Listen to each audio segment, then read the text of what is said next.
Hey guys, I'm in Melbourne for this protest. I didn't film the transport yesterday because it's fucking boring, but I just went out for brunch with a friend and I did not get a shot of the food.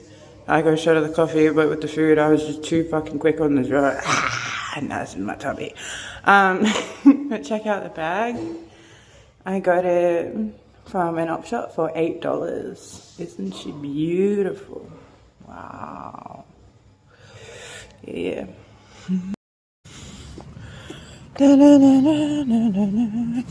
Look at me walking on the sidewalk. We're staying in Box Hill, the Asian district, Asian majority area where I used to live. It's one of my favorite places in Melbourne. Look how beautiful it is. Damn, so green. This is not a typical Annie goes to the city vlog. Sorry, they're doing construction over there. I mean, how rude, really. Can't they see a girl's trying to film? Honestly. But yeah, I'm not going to show too much of the other stuff I do today. I'm just going to focus on the protest, as that's why you guys are here. Yeah. Na, na, na, na, na, na, na, na. In my protest outfit, it's comf, it's cute. Yeah, plenty of room to kick ass. Yeah. So I don't really like being in front of the camera, as you might be able to tell. But I should give a bit of a intro if you don't really know what's going on. So Melbourne is the radical heart of this country, and a protest like this could be ground zero for the revolution we've all been waiting for. Now, I am not a politician. I am a freedom fighter, as we all should be, okay? And I know that Pauline Hanson is just Trump in a skirt and we're all fucked if she gets in. She is platforming off a basis of racism and blaming migrants for the country's problems actually being caused by the rich, the billionaires. And tonight we are protesting the fundraiser that she is throwing for the rich to fund her disgusting racist distraction campaign. And you know what I say? Fuck the rich and fuck this bitch.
We will not let you build a far-right movement without opposition, without proud anti-racist opposition in the streets. So well done to every single one of you for coming out here.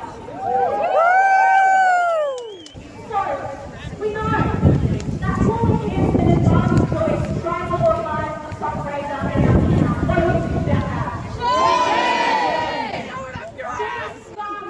What do you think about that? And we can start to build up the movement that we need to push against the rise of domination and push against the rise of the far right. So thank you so much. I really want to say this up front. I am so sick and tired of Prime Minister Anthony Albanese and other politicians tiptoeing around one nation's racism. Yeah. I won't be shy about it. I have never been shy about it. And I can also tell you, I am actually terrified. We see One Nation going up and up in polls, polling the highest of any political party at the moment. There is nothing organic about the rise of One Nation. Absolutely nothing organic. One Nation exists only to divert attention from and fulfill the agenda of its billionaire puppet masters and donors. In fact, Labour, Liberals, Nationals and One Nation often all work for the same big corporations, for the same billionaires who fill their pockets with dirty donations. The people who are making our lives harder, costlier and more precarious are delighted. They are delighted with One Nation's rise. The mining corporations are happy because they know that they will keep getting away without paying any tax, even when One Nation tricks people into believing that they want them to pay. The corporations screwing over workers every single day. They are happy. They are happy because One Nation votes with the bosses every single time. They want to distract.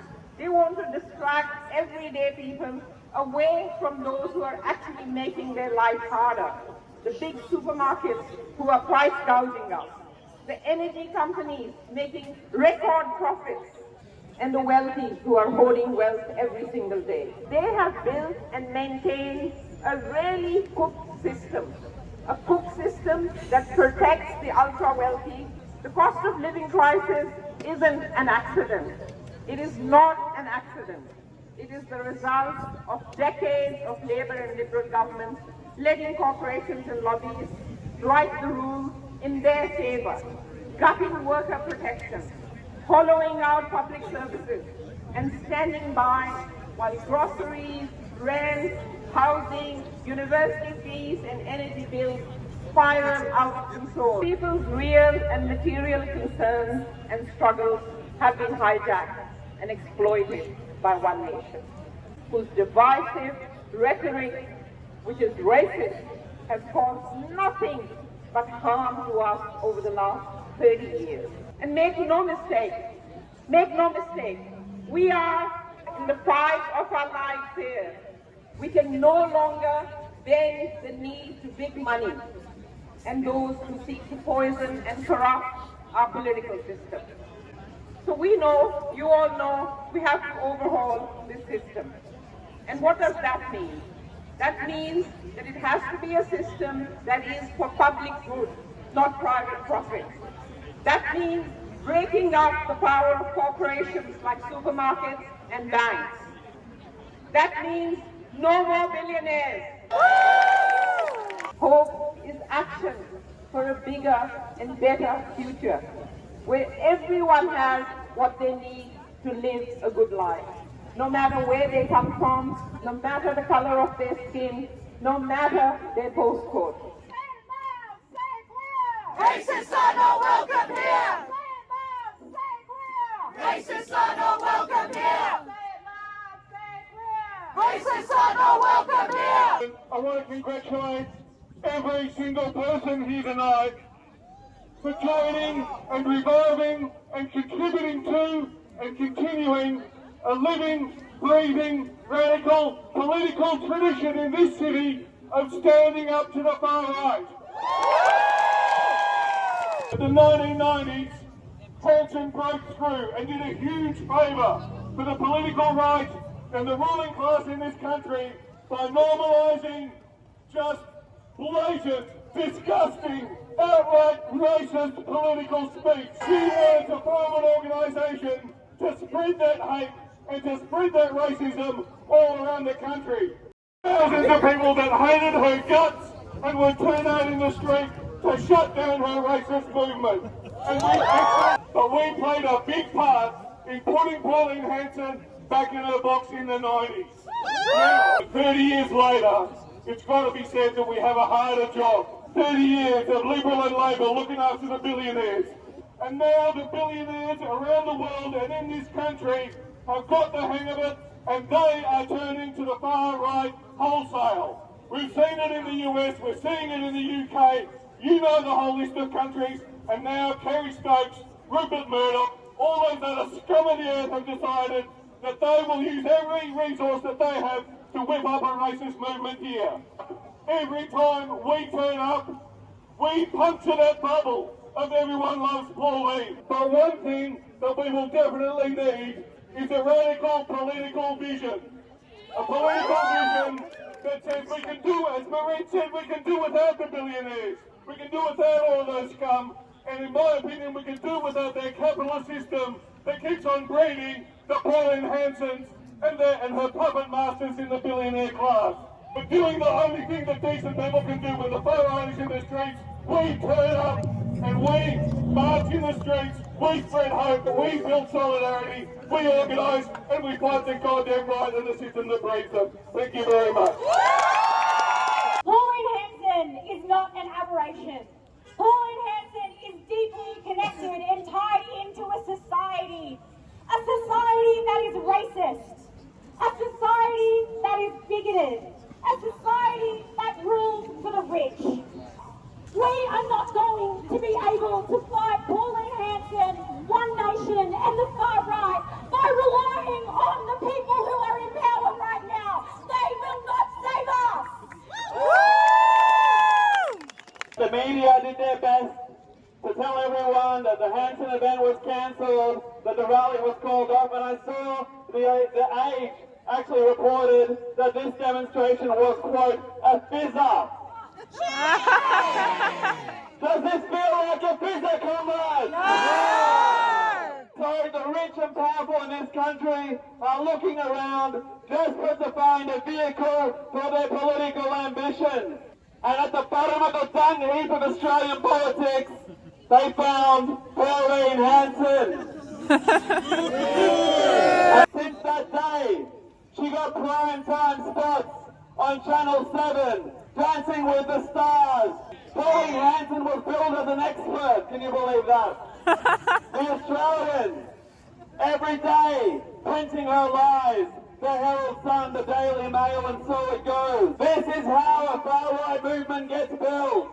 Through Sky News, through the corporate establishment, and through figures like Gina Reinhardt, gifting her planes and millions of dollars. Yay! The socialist movement does not have that privilege. We do not have billionaires. We do not want them. We do not have the corporate media, and we fucking hate them.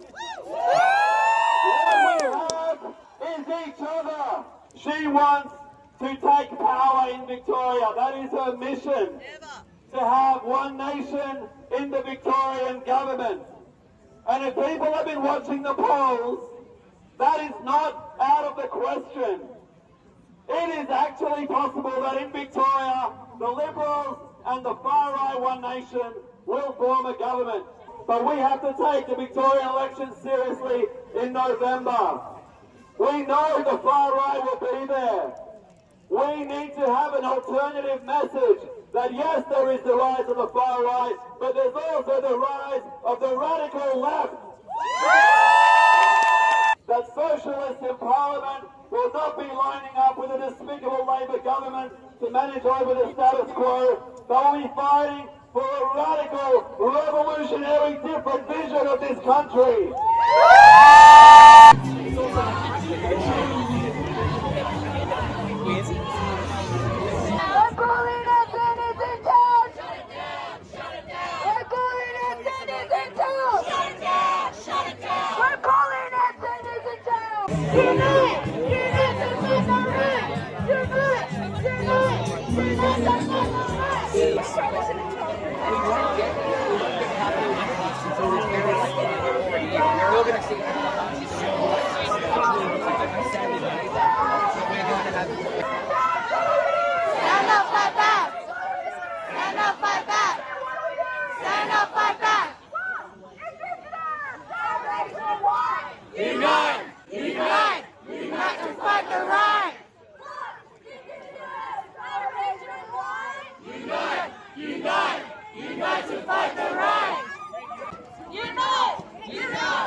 Black, indigenous, Aboriginal, white, unite, unite. Hanson is not welcome here. Hanson is not welcome here.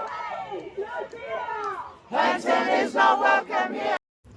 Hey guys, so I am back in my hotel room. I am exhausted, showered, in my pajamas, and about to go to bed. I'm sorry I could not film any talking clips at the rally. It was not really an environment where I could sit down with the camera and chat. As you can see, it's very loud, very busy place. But I am going to head back home tomorrow, upload and edit all those clips, and piece it all together for you, get it on the internet as soon as possible. So thank you for coming along, and I hope you enjoyed my little protest vlog, and I hope you resonate with some of the messages in the speakers. There's some pretty powerful stuff there, and I really couldn't have said it better myself.